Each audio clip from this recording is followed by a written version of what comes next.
Okay, Hizqeel kan dubbachaa jiru namoota yakka hojjetan dhuunfaa isaatiin agaadhaan rukutamanii akka isaan dubbatan achirra gubbaarratti seera keessaa fidee seera Lewwotaa seera keessatti karaa Musee kan kenname namni cubbuu hojjetu dhagaadhaan rukutamee akka du'u lubbuun sun akka du'u yookiin dhagaadhaan akka rukutamee adabamu kan dubbatudha malee lubbuun nama keessaa buutee qilleensa keessatti battanamtee baddii ergaa jedhu hin qabu.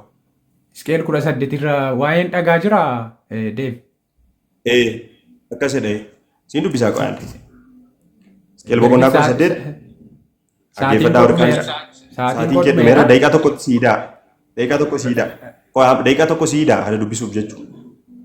Maal jedhaa Hizqeel boqonnaa 18 akkana jedhaa guutummaa isaa siin dubbifachuu dandeessu yeroo baay'ee warri Adventistii kun Hizqeel boqonnaa 18 kana xaqqasu jechuudha. Maal jedhaa lakkoofsa 4 kunoo maal jedhaa እኔ ሕያው ነኝና ከእንግዲህ ወዲህ ምሳሌ በእስራኤል ዘንድ አትመለከቱም ይላል ጌታ እግዚአብሔር። እነሆ ነፍሳት ሁሉ የኔ ናቸው ልቡወን ሁንዱምቱ ከንኮቲዳ የአባት ነፍስ የኔ እንደሆነች ደግሞ የልጅ ነፍስ የኔ ናት። ልቡን አባ አካንኪ ያከቴ ልቡን ኢልማሲሞ ከንኮቲዳ ኃጢአት የምትሰራ በዲ ከነጀቱ የኪ እርሷ ትሞታለች። ሰውም ጻድቅ ቢሆን ፍርድም ቅን ነገርን ቢያደርግ ነሚ ቀጀላ ዮቴ ጭቡ የሆነ ሄኖ ጀነ በተራራም ላይ ባይበላ ጋራ ጉባረትሲ ዮነኛኔ አይኖቹ ወደ እስራኤል ቤት ጣዖት ኢጀሳሲሞ ገረ ጣዖቲት ዮን ካስኔ የባለንጀራውን ሚስት አደመና ኢሳ አውቦሌስ ኢሳ ዮን ጡሬስኔ ወደ አዳፍም ባለበት ሴት ባይቀርብ ዮኪን ጡራውማ ዱበርቲ ረጅርቱስ ካምብራን ገኘ ሰውን ባያስጨንቅ ባለኢዳም መያዣም ቢመልስ ባይቀማም ከእንጀራውም ለተራቤ የተራቆተውን ቢያለብስ ባራጣ ባያበድር ትርፎቹን ባይወስ እጁን ከኃጢአት ቢመልስ በሰውና በሰው መካከል የእውነትን ፍርድ ቢፈርድ በትእዛዜም ቢሄድ እውነትንም ለማድረግ ፍርድንም ቢጠብቅ እርሱ ጻድቅ ነው ፈጽሞ በሕይወት ይኖራል ይላል ጌታ እግዚአብሔር። በሕይወት ይኖራል ጀቹኒ ልቡ ሳቲን እንዱ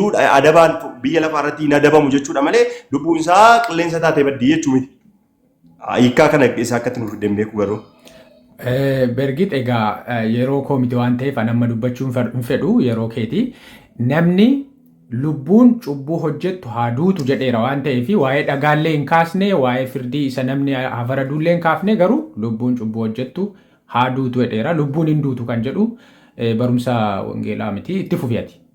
Garuu nama mi'uuti gochaa jiru waan ta'eef daqiiqaa ranaa kaa daqiiqaa shanirra ture na fakkaata moo meeqa ture gaaffii kan gaafate kudhanidha? Kudhanidha. Kudhan እንደገና ቀበም እንደገና ረዴቢ አሌክስ ሙሌ ረዴቢ ኦኬ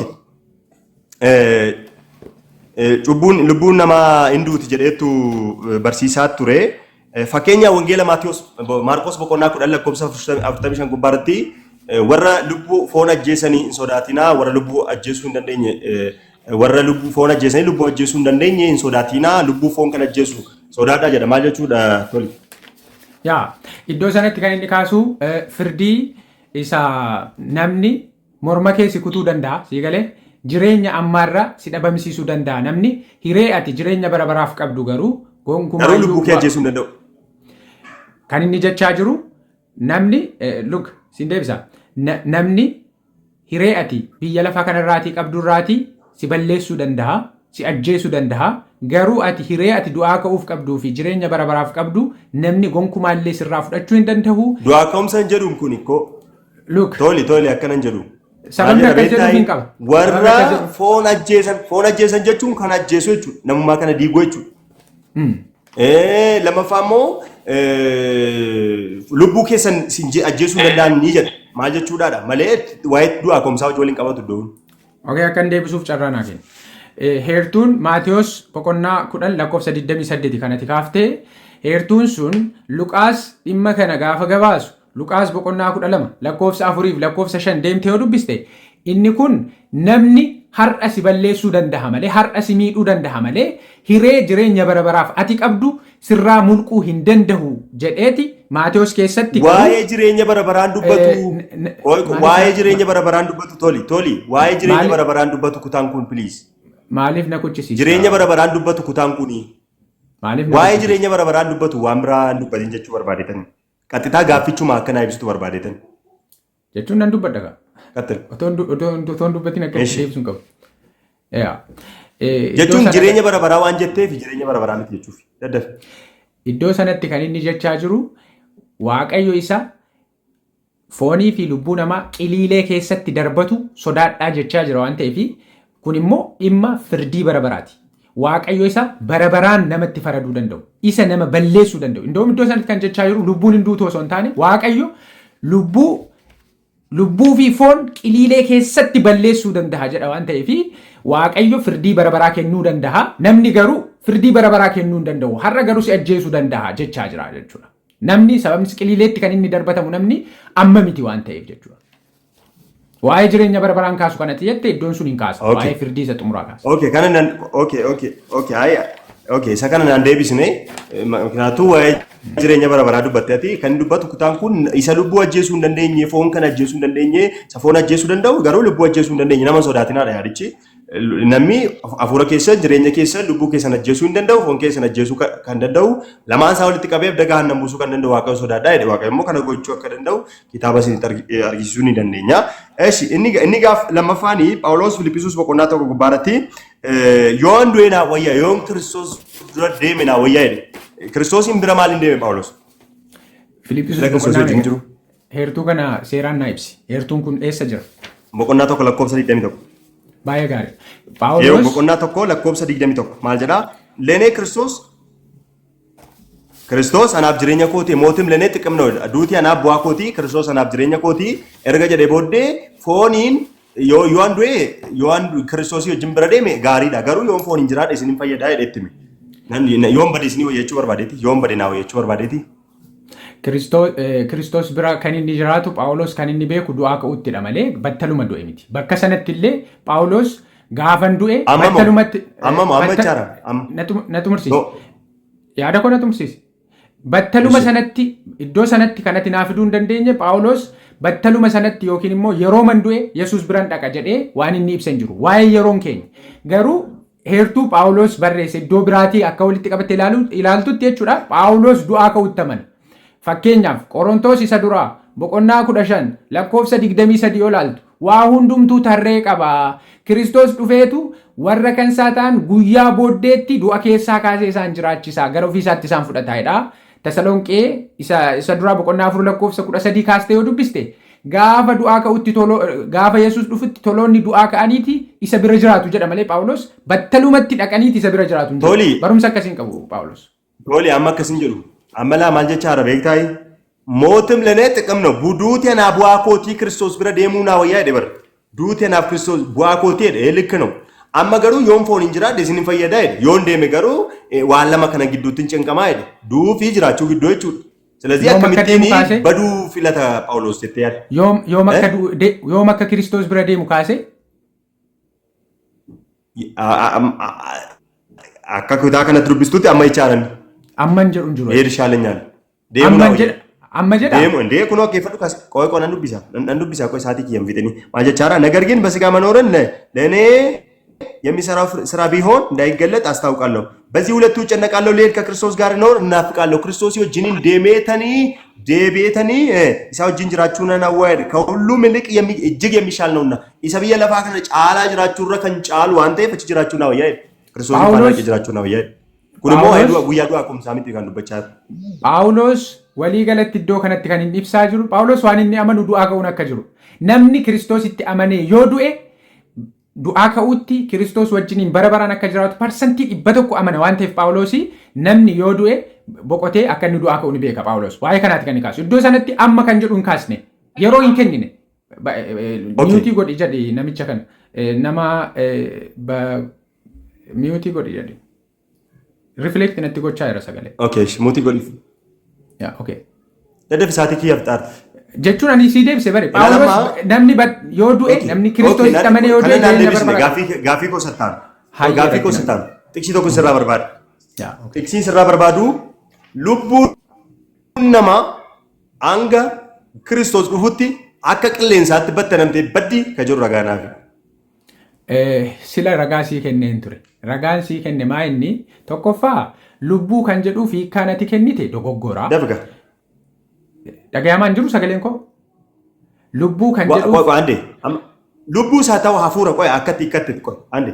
Ande yeroo tokko hafuura namni ittiin jiraatu kun hin baddi kan jedhu ragaa naa kenna. Lubbuu isa dogoggora namni dhiisii hafuurri namni ittiin jiraatu kun waaqarraa kan dhufte kun hin baddi amma Kiristoos dhufutti kan jedhu ragaa naa kenna. Look, isa jalqabaa hafuurrii fi lubbuun tokko miti. Garagaradha jechuudha. Macaafni qulqulluu kan jechaa jiru hafuurri gara waaqayyo isa kennetti kan cubbamaa. Okay, naafni kan ragaa sanuma sanaaf. Okay, na dubbisiisi nan dubbadha jechuun akkan dubbadhu na dhorkite deebisinaan hin jedhin. Look, namni gaafa du'u lallaba boqonnaa toli maaliif barbaade beektaa isirraa ilaa amma lubbuu foon amma qoqqoodde garaagarummaa toli dhiifama garaagarummaa fooniif hafuuraatu hin taane kanatti naaf idduu dhiqsiin lubbuun namaa hin baddi ka jedhu qaxitaa yoo Maatiyos boqonnaa tokko hangas jettee naaf idduu waliigalaan Isqeel boqonnaan 18 lakkoofsi 4 deebii kallattiiti siif jechuudha maaliif jennaan lubbuun isa cubbuu hojjetee haa du'u kan jedhu waliigalaan iddoo kana keessa kan jiru lubbuun ni duuti kan jedhutu jira jechuudha. Lubbuun ni duuti jedha. Karaa kan biraa ammoo bakka bataam turu please nan dubbadha. Gaaffii sattaa never gaaffii macarashaa si gaafadha. Ande yaada kootoon hin dubbatin akkamitti gaaffii macarashaa cubbamoonni ande maaliif Isqeel suma silaanaa fiddee sammuu sirraan furan Isqeel kan dubbachaa waan biraati amma gaaffii koo inni kun deebiin arganne amma gaaffii lammaffaan ni macarashaa si gaafadhu du'aa ka'umsa booddee kaleessa maalati jette lubbuun namootaa akka waraqataatti gubatee badaa jette lubbuun cubbamootaa jette ragaa nuuf fidi. Okay. Ammas gaaffii 10 illee yoo na gaafatte yeroo akkan dubbadhu naan kennine yoo ta'e rakkoodha. Walii galaan ani kana siin jedhee lubbuun walitti dhufeenya yookiin immoo gaafa foon biyyoon lafaa fi hafuurri waaqayyo namatti kenne wal keessa gaafa isaan jiran namuma kanatu lubbuudha. Kanaaf iyyuu namni kun ammoo gaafa hafuurri waaqayyo isatti baafate kenne keessaa fuudhamu ni du'a.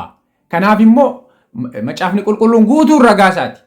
Lallaba boqonnaa 12 lakkoofsa 7 ati fidde irratti kan inni jedhu foon biyyoon gara isa irraa dhufee gara biyyootti. Hafuurri immoo gara isa kenne gara waaqayyootti ni deebi'aa jedha. Hafuurichi gara waaqayyoo dhaqa. Kan eenyuyyuu jechuudha. Waan kanarraa hafe lubbuu kan jedhu qobaatti survive godha kan jedhu nama keessa paartii qaama qabu hambiraatu jira kan jedhu hin jiru. Macaafa qulqulluu keessa jechuudha. Kun waan macaafa. Okay, isa kana nuuf gaaffii amma toli ammati gaaffii gaafatamte dhiistee waan biraa dubbachaa dhiifama naa godhi malee amma sasilaan amma irra darbeerani. Deebiin arganne waan ta'e waan biraa dubbattaa. Amma kan isin jechaaru kaleessa maal jettee hoggaa beeksisa gaafadhee lubbuun namaa kan cubbamootaa hin gubattii jette. Erga gubattee ragaa lubbuun namaa gubattee dhabama ta'uu nuuf fide namni dhabama ta'a ka jedhu. Ragaa kumaataman sii fida. Garuu ragaan tokko ani sii fidu Isaayyaas 47:14 baasii dubbisa.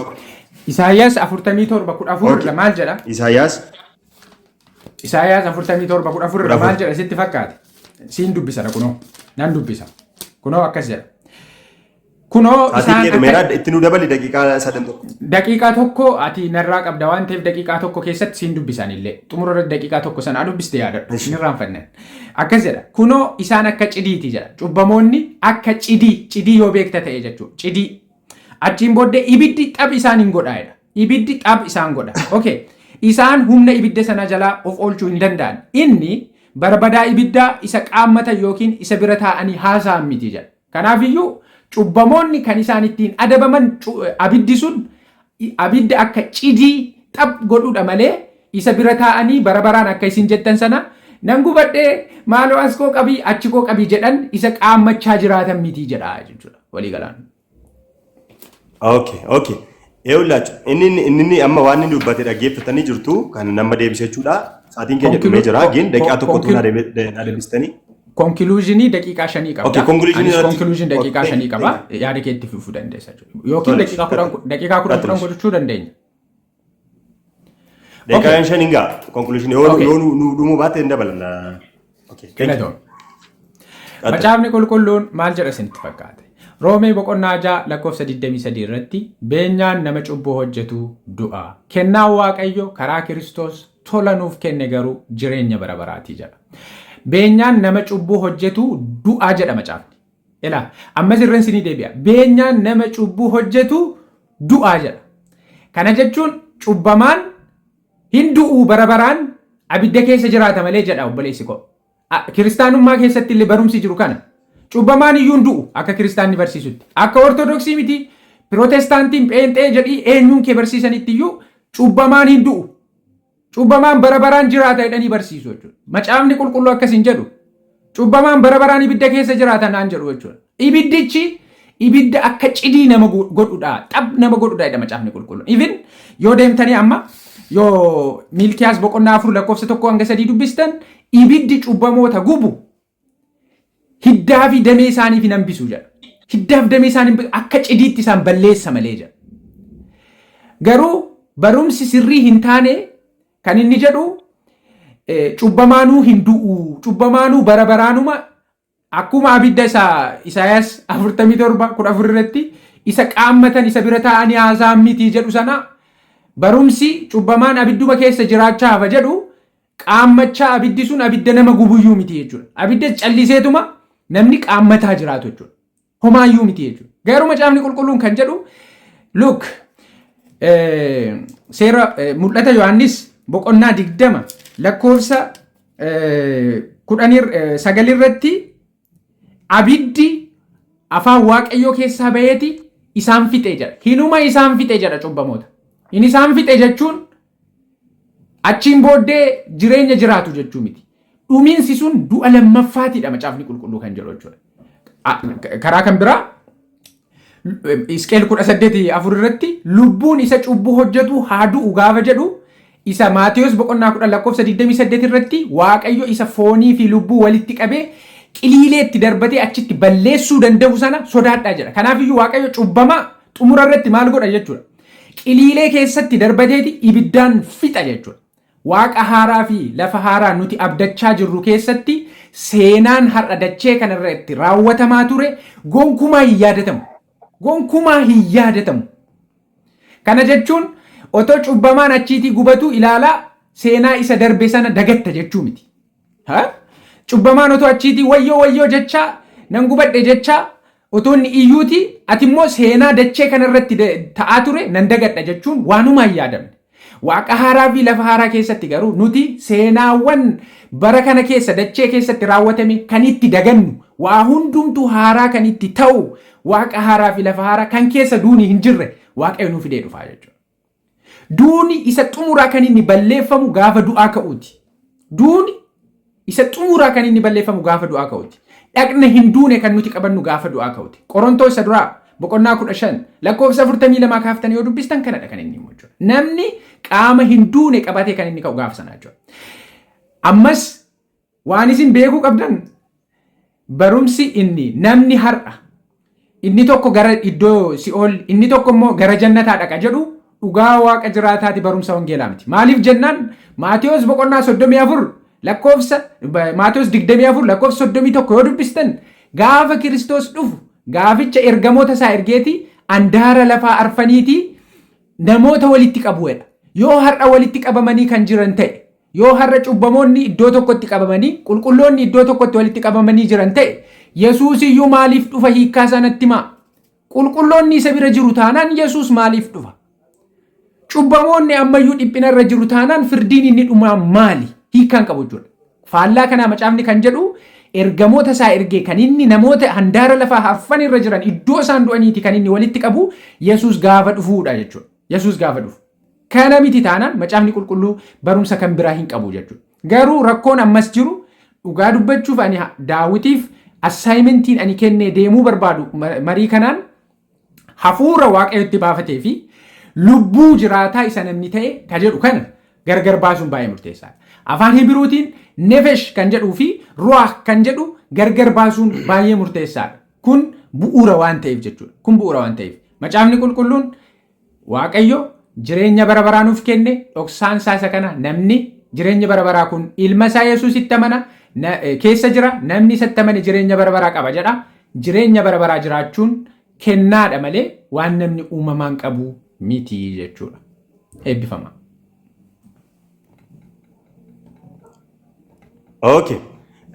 Amma dhaggeeffatanitti jirtu barumsa waan inni dubbachaa ture kun hundi isaa kitaaba qulqulluudhaan yoggaa ilaallee sirriidhaa yoo jenne kitaaba qulqulluudhaan waan dubbate kun hundumti isaayyuu sirrii jalqaba irratti lubbuun namaa akka qilleensaatti baddi ka jedhu ragaa nu dhiyeesse hin jiru lubbuun namaa yookiin hafuurri jireenya namaa akka inni hin banne kitaabni qulqulluun jalqaba irratti tiksiiwwan baay'ee kaasee dubbachaa ture jechuudha. Inni lammaffaan immoo inni yaada xumuraa irratti maal jedhee lubbuun namaa warra cubbamoota ta'anii akka ragaatti kan ifde Mikiyaas boqonnaa 4 lakkoo tokko kaasee kan jiru akkasuma Isaayyaas gubbaarra kan jiru yaada isa na deggeradhee fidatee dhufe kun kitaabni qulqulluu gooftaan keenya Yesuus Kiristoos maal dubbate waa'ee kanaa hoggaa laallu fakkeenyaaf wangeela Maarqoos boqonnaa 10 lakkoofsa 45 gubbaarratti maal jedhaa miilli kee tokko yoo si gufachiise miilla kee lamaaniin abidda gahannam isa barabaraa hin dhaamnetti abidda qaama guutuu qabaattee abidda sana barabaraan hin dhaamnetti seenuu keerraa miilla tokkoon ofirraa citaa taatee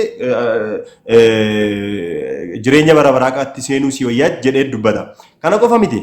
Phaawulos tokkoffaa lammaffaa Tasaloniqee boqonnaa 2 boqonnaa isa lammaffaa jechuudha Tasaloniqee isa lammaffaa boqonnaa 1 lakkoofsa 8 kaastanii yoo na dubbistanii namni cubbuu hojjetu yeroo qulqullootaa wajjiniin yookiin warroota ragaa ba'anii wajjiniin akka inni isaan wajjiniin waliin galle yeroo sanatti abidda barabaraatiin akka isaan badiisa barabaraatiin akka isaan gubatan kitaaba qulqulluu irratti Phaawulos dubbatee jira jechuudha. Isa kana duwwaati miti. Kitaaba raajii Daani'el boqonnaa 12 lakkoofsa 2 gubbaarratti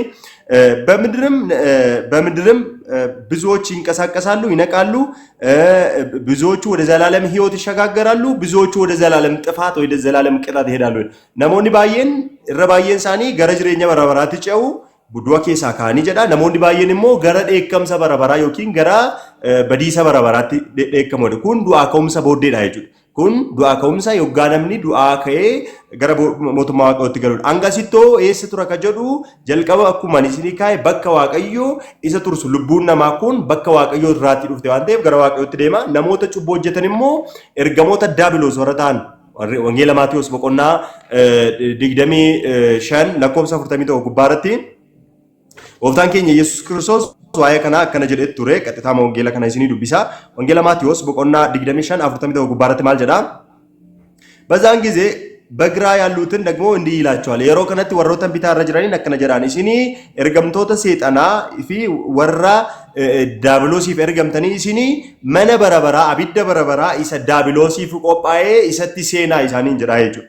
ወደ ዘላለም እሳት gara abidda barabaraa maal jedhee ture amma tola isaanii lakkii barabaraan qaqqaammachaa jiraataniidha. Kiristoos immoo maal jechaa jira? Abidda barabaraa isa daabiloosiif qophaa'ee isatti seenaa jedheetu warra cubbamoota kana akka isaanitti gashu akka achitti isaan gashu Kiristoos mataan isaa dubbatee jira jechuudha. Amma nuuni Kiristoosiin dhageenya moo tola isaa dhageenya gaaffii jedhu qabnaa jechuudha. Silazii inni taanu gooftaan keenya Yesuus Kiristoos isa kana maal jedheetu dubbatee jira? Gahannama isaati abidda barabaraa warra cubbamootaatiif jechuudha. Inni warra qulqullootaa ta'an immoo jireenya barabaraa keessa warra jiran fakkeenyaaf jalqaba lubbuun namaa lakkiyoo iddoo tokkoon turtuu jedheetu kaafatee jira jechuudha. Wangeela Lukaas boqonnaa 16 gubbaarratti kaafamee jira inni waa'een kanaa jechuudha. Waa'ee fakkeenya Abrahaamii fi Abrahaam nama qajeelaa Alaazarii wajjin wal qabsiisee namicha cubbamaa ollaa isaa ture nama yakkamaa ollaa isaa ture wajjin wal qabsiisee namichi ollaa suni Alaazariin mirga Abrahaamitti argee jedha. Yaa Abrahaam arraba kootti bishaan naaf cobsu naa ergi jedhee waggaa dubbatu namichi kuni yoggaa biyya lafaarra ture dhiphinatti ture ati immoo waggaa duutee booddee yeroo sana toliitti turte gaariitti turte amma garuu inni gaariitti jira ati dhiphachaa jirta anaaf siin gidduu garagarummaa boolla guddaa jira ati ce'uu hin dandeessu immoo achi ce'uu hin dandeenyu jedheetu dubbataa jechuudha. Kun maal nu agarsiisa?